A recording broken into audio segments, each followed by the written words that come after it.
talk about Summer Game Fest. I know I'm behind, but this weekend has been a very busy weekend as far as gaming, personal life, everything. But we're gonna dive right into it. First off, we're getting Resident Evil Veronica. There has been a rumor being in development for quite some time, as far as like the Resident Evil fan base knowing about it and other outlets talking about it. Now, I never played Resident Evil Code Veronica. I've heard nothing but good things. This does take place between 2 and 3. What they're doing with the remakes as far as Resident Evil, they're knocking out of the park. I need to do 2 through 4 as far as the remakes because they look fantastic. I am just shocked that it's coming out next year. Instead of being Code Veronica, it's just going to be simply called Veronica. Now, I am very stoked for this game. I cannot wait to play this because, again, I never played it. So next year will be a very interesting year. Another Resident Evil game for us. Next is going to be the 2 Cuphead games were announced. He announced the first one. The next one is going to be like an 8-bit platformer. To be honest, that game looks like it's pulling on my heartstrings of nostalgia and retro feel. Just a simple fact because I love those games. I love retro games. I love old style games like Super Nintendo era, or at least that look of it. So I'm very interested in this game.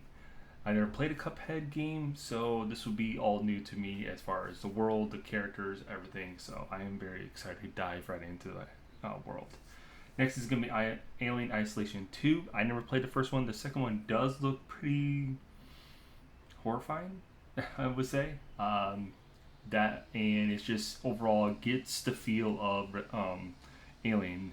I never played the first one, so I guess this one's gonna be just a straight sequel to the first one, and it's gonna take that spaceship that the alien they shipped off, and that alien is gonna crash land into a colony of humans, and then it's up to you to survive. Basically, I'm here for it. I never played Alien games. I'm just a big fan of the movies, so I do need to put this on my wish list, but then again, I do need to play the first one to understand the story a little bit better. Now we're going to talk about Gen Atlas. Now, I'm not familiar with the guy that's making this game. He did basically Shadow of the Colossus and other good games. I never played those just because it's not my cup of tea. But this one looks somewhat interesting. It looks like you're going to be controlling like a gigantic mech robot and fighting other mech robots along with doing other shenanigans. I saw a lot of people talk about like how the frame bit was like very slow and stuttering and stuff like that. I didn't really notice that. I thought but then again, I wasn't really paying attention to that, like the frame bit of the trailer and stuff like that. Because this game is probably still in development, it's still being worked on. So what they showed at the summerfest was probably maybe a rough cut of what they've been working on. So I don't see why we have to criticize something because we don't know how long this game's been in development. And there's no release date, that is, as of yet. Next, we're going to talk about Blood Message. Blood Message looks similar to Amamushi. I am very interested in this game just because of the look, the tone, the fighting combat looks exactly, if not similar to Amamushi, which I am a huge fan of Amamushi. So I am very hooked on it. And the fact that it's set in the place of 848 AD China, I'm more interested in that. And when they showed off like the massive amounts of people you'll have to be fighting, it kind of sprinkled it in like Dynasty Warriors too. So I mean, I'm hooked. So I can't wait for this. There is no release date. Hopefully it comes out next year. But then again, it's, let's take its time. Stranger Than Heaven. Now this is a game that I know a lot of people are like hyping up. I really haven't been following it until I saw the trailer of this one. The fact that it has Yakuza, Tupac, Snoop Dogg, music, I'm in. But I am interested of like, how does Snoop Dogg and the thing that's kind of getting controversy right now is the whole Tupac thing. Like, who's signing off on this? Who's giving the okay to have him in games or any of this, his likeness? Um, I know Snoop Dogg is very close with the Tupac Shakur family and his estate, but I do not know how close he is as far as like getting him in properties of games, movies, and stuff. So I am interested in why he's in this game. But overall, I do. I'm very intrigued with the whole Yakuza and the time jumping throughout the times of different time periods. So This is coming out next year, February, I believe. So it has me hooked. I'm already added it to my wish list. So yeah. TMNT Last Ronin. Now this is a game when they announced this, I really did thought this. I didn't know what they were announcing because I know they canceled the movie, and there was a lot of rumblings of the game being canceled. Like there was like weeks, if not months, of talks about the game being canceled, and surprisingly it didn't. We're getting it. There is no release date, but it is having Platinum Dunes, or no, not Platinum Dunes, but Platinum Games, which is, hey, I'm here for it. They've made banger games. They've made the latest Ninja Gaiden 4 last year, so I'm interested. I just hope they keep the tone of the comic, which is a very dark comic, very graphic comic. So I'm very hoping that they keep that tone. But then again, they did Ninja Gaiden pretty well, so I'm very hopeful that they keep the line of the comic. And yeah, hopefully we get it sometime 2028. Crossfire. Still on the ifs on it because I don't know what it is, to be honest. It looks like a mixture of Ghost Recon Wildlands meets The Last of Us as far as the look of it.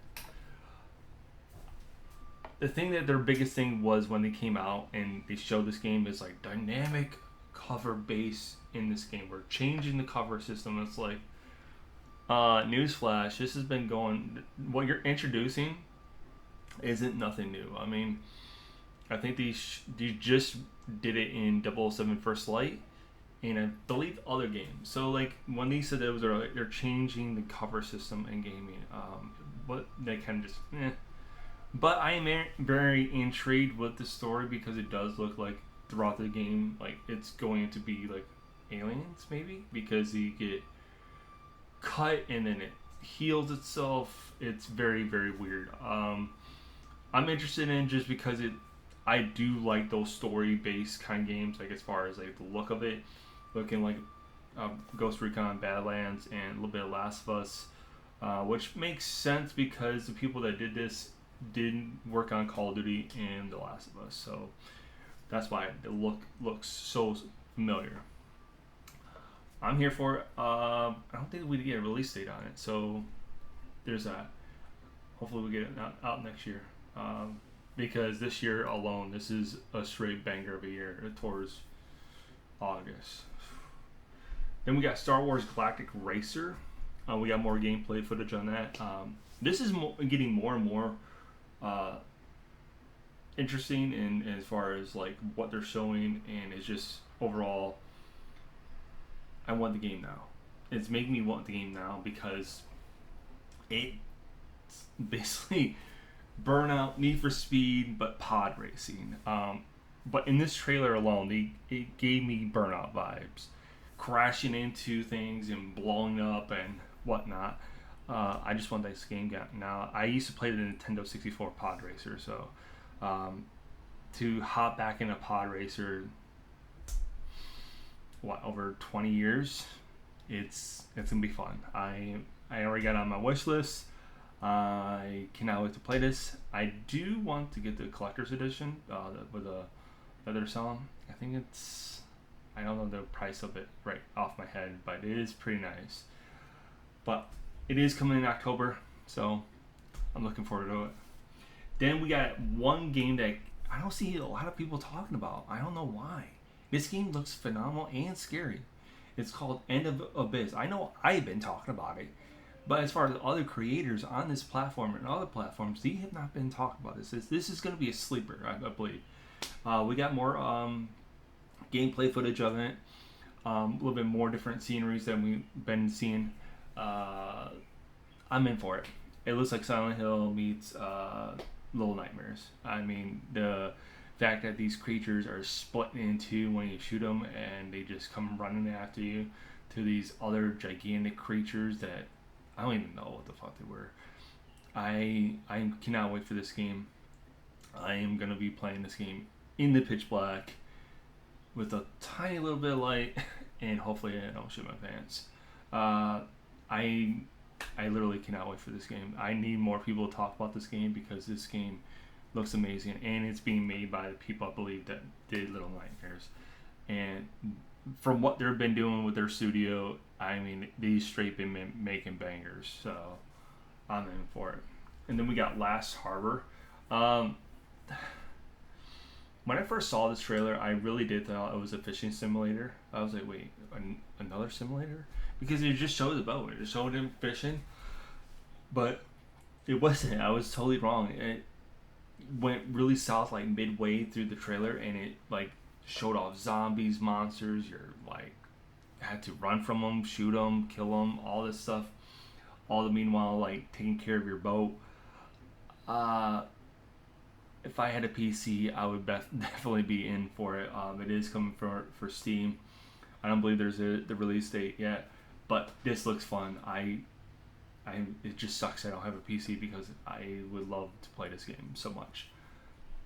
And then we got Virtual Fighter Crossroads. Now this looks very interesting. I'm glad they're reviving the Virtual Fighter series because it is good to have variety of fighting games, even though I'm very horrible at them. When I was growing up, Virtual Fighter wasn't a huge thing, at least in my radar, as far as gamers I hung out with. It was more Soul Calibur. But I'm glad that they're bringing this back because what they're showing off looks pretty amazing. And it is coming out next year. There is no time frame, I believe.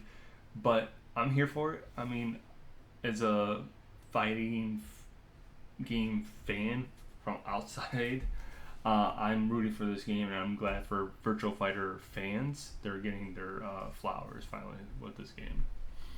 Then we're getting Mafia: The Old Country. We're getting a new DLC that's coming out August 14th. I never played Mafia: The Old Country. I've heard nothing but good things, but it's just not for me. Then we get Saw Genesis. Now this is like basically medieval times. This is way before the movies. This is way before Jigsaw and whatnot. So this is going to be a 3 versus 1 experience. One player gets to become the judge and the prosecutor to predecessor to Jigsaw. So if you're a Steam player, I'm happy for you because this does look pretty interesting. Does look pretty fun. I'm just mad that we're not getting it on console. Maybe we'll eventually get it back on console. But yeah, it does look pretty interesting as far as if you're a Saw fan. This does look completely different from the actual Saw games we got back in the mid 2000s, I think. So I'm interested in where this is going to go. I want to see where the hype is because it does look fun, to be honest. Then we got Star Wars Zero Company. This does look like a XCOM game, but based in Star Wars. I'm not a fan of these games. I'm not going to say they're terrible. I know there's a lot of people looking forward to this game because it is Star Wars. This is the closest thing to a good Star Wars game we're going to get for quite some time. So, I mean, I am interested of, like, what's the outlook of this game. You know, because lately it hasn't been really good for Star Wars games as far as, like, recent ones, or at least ones that are supposed to be coming out. But it is coming out for PC, PS5, Xbox Series X and S in August 27th. So if you're into XCOM but mixed in with Star Wars, it's right up your alley. Then we got Lords of the Fallen. Now I was shocked that they just did a short trailer saying that it's going to be on Steam. I really did thought that was going to be on Steam already. Um, I didn't know wasn't on Steam. Um, but yeah, it's going to be on Steam when it gets launched later this year. So if you're a PC player, I'm happy for you because I'm definitely going to be playing this game. It looks so sick. And then we got Clutch. Clutch looks pretty fun. It is going to have a story base, and you're going to be driving in the streets and on the racetrack. So this is going to take place for the people that are get done with Forza. They're going to be able to hop to this because it is going to have all different kinds of cars, but you're going to actually have a story behind it. Since we will ever get a Need for Speed anytime soon, I think this is going to be right up in the alley because Need for Speed always had a story. So I'm going to keep my eye on it because I am a racing fan. I do like cars. So hopefully it has a good story because what they showed off was just kind of all over the place. But then again, it reminded me a lot like Need for Speed. Their stories were very all over the place. Now we got Wolf Among Us 2. I played the original, but it's been so long since I played the original. I would have to replay it again. And the fact that they're remastering the old one and releasing it later this year for the holiday, I'm pretty stoked because it's been so long since I played the original. And the fact that the second one is coming out next year, I'm even more excited for it because I love this game. The story was always amazing. Telltale Games always killed it with their games, and this in particular game, they did a fantastic job. So I'm looking forward to the remastered later this year and it's like a sequel that's coming out next year. And then we got Stellar Blade Blood Rain. Now this is a sequel, but then again, it's a standalone from it's a new character. Supposedly, I'm not familiar with Stellar Blade. I never played the series. I never played it. But when they showed this off, I was like, "Holy shit! I need to broaden my horizon as far as games." Because this game looked phenomenal. It looked fantastic. I love the combat system. I know some people were saying the combat system looked pretty slow, a little bit wonky. But then again, I'm not very picky with my games. If it looks fantastic, it looks fun, it looks over the top, I'm here for it. And in fact, the first one right now on PlayStation with PlayStation Plus, I think it's $30 or $35. Because I have it on my wish list. I will be trying that out later, sometime this year or sometimes in the upcoming weeks. But yeah, I was blown away with this trailer. The visuals, the combat system, everything looks breathtaking. I'm here for it. I can't wait for it. Now, closing thoughts of the Summerfest. There was a lot. There was a lot of in this Summerfest. Of course, he did the whole Final Fantasy. I'm not covering it just because I'm not a huge Final Fantasy guy. I don't know the games. I never played them. I think I played Final Fantasy 7 when I was like 8 when it first came out on PlayStation. I mean, that's my Final Fantasy knowledge. I really don't follow those games, so I wasn't going to cover it. Just because I don't know anything about it. I'm sorry. But overall, I really did think the Summer Game Fest killed it this year. There was a lot. There was a lot of games. I mean, I know there's a lot of them that are not releasing this year, but man, we have games on top of games that are coming out this year, next year, and beyond. I am so happy that Jeff Keighley killed it this year. There was a lot of games that I was liking. Now, was it better than the PlayStation? I mean, slightly, but then again, this is a broader horizon Game Fest. This is like just not for one system. This is for all systems, you know. But it did show a lot of Steam games. I was shocked. So if you are a Steam person and you have a PC, hats off to you because these showed a lot of Steam games. A lot. It just makes me want to get a PC even more, if not a handheld at least. But that's my thoughts on the whole Summerfest. I loved it. I thoroughly enjoyed it. I know this video is coming out pretty late, but This weekend's very busy as far as gaming, but overall, I loved it. Let me know what you guys thought about Summerfest. What stood out to you the most? What games stood out to you the most? What games did you put on your wish list and beyond? Let me know all in the comments below. Let's talk about it. Till next time. Peace.